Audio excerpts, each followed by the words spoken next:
ኤፍሬም አብርሽን አስጠንቅቋል። እሳት ጎርሶ መጥቷል። ሄርሜላ 100K ገብታለች። ሙሉ መረጃውን የማቀርብላችሁ ይሆናል። ሰላም ውድ ቤተሰቦች ሰላማችሁ ይብዛ። ለዚህ ቻናል አዲስ የሆናችሁ ሰብስክራይብ፣ ላይክ፣ ሼር እያደረጋችሁ ቤተሰብ ሁኑ። ሁሌም አዳዲስ ትኩስ ታማኝ ቪዲዮዎችን የምታገኙበት ቻናል ነው። የምለቀው ቪዲዮ በፍጥነት ከእናንተ ጋር እንዲደርስ የደወል ምልክቷን ተጫኑ። ወደታችም አዳዲስ የለቀኩላችሁ ቪዲዮዎች አሉ፣ ገብታችሁ እዩዋቸው። በተረፈ ኤፍሬም ዛሬ አብርሽ ሄርሜላንም ሩታንም አልፈልግም ካልክ ለምንድነው ሶስተኛ ሴት ላይ ሄደህ የሰው ህይወት የምታበላሸው? መጨረሻ ምንድነው? ይሄ ነገር አላማረኝም። ለስሙ ወልዷል ግን እንዳባት እየሆንክ አይደለም ብሎ ለዴቭ እንደ ታላቅ ወንድም የምታስብለት ከሆነ ንገረው። ምክንያቱም ይሄ ነገር ጥሩ አይደለም፣ አወዳደቁ የከፋ ይሆናል ብሏል ኤፍሬም ማለት ነው። በነገራችን ላይ ኤፍሬም ይመችህ። እኔ እጅግ በጣም አክባሪ ነኝ፣ ከድሮም እወድሃለሁ፣ የማከብረህ ነኝ።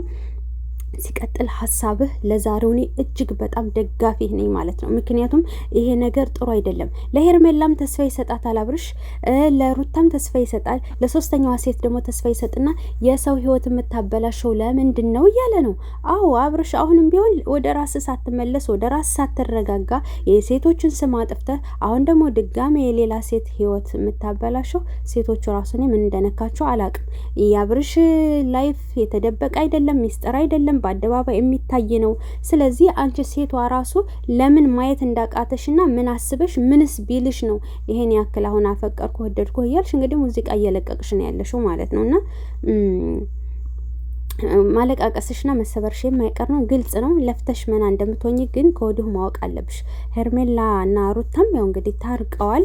ሄርሜላ በነገራችን ላይ ሩታን ይዛ ስትመጣ ቻናሏን ባንዴ ሮጠ ማለት ነው። አሁን ባንዴ በአንድ ሰዓት ተኩል ውስጥ ማለት ነው 200 ሰብስክራይብ መጥቶላታል። ሩታም ሼር አድርጋላታለች። ሩታ ሼር ስታደርግላት በሩታ ሼር ደግሞ የሩታ ኦዲየንስ ሄዶ ሄርሜላን ሰብስክራይብ አድርጎ 100K አስገብተዋታል ማለት ነው። እንኳን ደስ አለሽ ሄርሜላ፣ 100K ስለገባሽ ደስ ብሎኛል። በቃ ኦሬዲ የሰው ልጅ ይማራል። ከዚህ በኋላ ከጥፋትሽ ተምረሽ ሄርሜላም በቃ የእውነተኛ ሰው መሆን አለብሽ ማለት ነው። አሁንስ ሩታን ከልብሽ ነው ወይ ይቅርታ ይጠይቅሻል?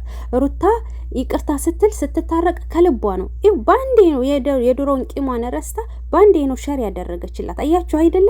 ሄርሜላስ እውነት ሩታን አትጎጃትም ወይ? ከልብሽ ነው ወይ የቀረብሻት? ይሄን ነገር እንደ ሴት ተከባብራችሁ እንትን ማለት አለባችሁ ማለት ነው። ካልሆነ ተከባብራችሁ በሰላም ፈጥራችሁ ማትኖሩ ከሆነ እንደዚሁ ይቅርታ እንደተባባላችሁ እርቀታችሁን ጠብቃችሁ ብትኖሩ መልካም ነው።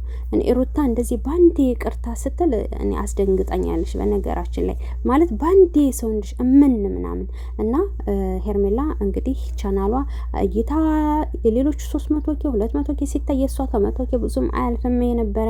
አሁን ግን ደህና 100K ገብታለች። ከዚህ በኋላ አብርሽ ከሄርሜላ ህይወት ወጥቷል፣ ወደ አዲስ ህይወት ተሸጋግሯል። የሄርሜላ አድናቂዎቹ እንግዲህ ይቅርታ ጠይቀዋል። አንዳንዶቹ ይቅርታ እየጠየቁ ይገኛሉ። አንድነታችን ይሻላል እያሉ ነው። እነ ጎጃም ቲዩብም እንግዲህ ሩታን እያደናነቁና የገጣጠሙ ነው። ጎጃም ከልብሽ በቃ የሰው ልጅ ማይቀየር የለም። እኛ ቤትም ላይ መተሽ ያለውን ብንነጋገር መልካም ነው። ለበቀል ቢሆን ሄርሜላ የቀረበችሽ ለምንድነው በዚህ ልክ የዋህ ምቶኝና በዚህ ልክ ቶሎ ሰውን አምነሽ ምትቀርቢ ያሉ አሉ። እኔም በሐሳባችሁ እስማማለሁኝ። እንግዲህ ሩታ ፈጣሪ ያላት በፈጣሪዋም ትተማመንና ማንም ሰው እኔ ንጹህ ልሁን እንጂ እኔ መልካም ልሰብ እንጂ ማንም ሰው አይበድለኝም፣ ቢበድለኝም ፈጣሪ ይጠብቀኛል ብላ የምታምን ልጅ ናት። እንግዲህ ፈጣሪ ይጠብቃት። በተረፈ ኤፍሬም የተናገርከው ነገር እጅግ በጣም አስደስቶኛል። እውነት ለመናገር እጅግ በጣም ደስ ይላል። የኔ ጀግና የኔ ግድ ማለት ነው። በቃ የሁሉ ግድ እኮ ነሽ፣ የሁሉ ሲሳይ እኮ ነሽ። አሁን አንቺ በመምጣትሽ ነው ሄርሜላ ባንዴ 100K የገባችሁ።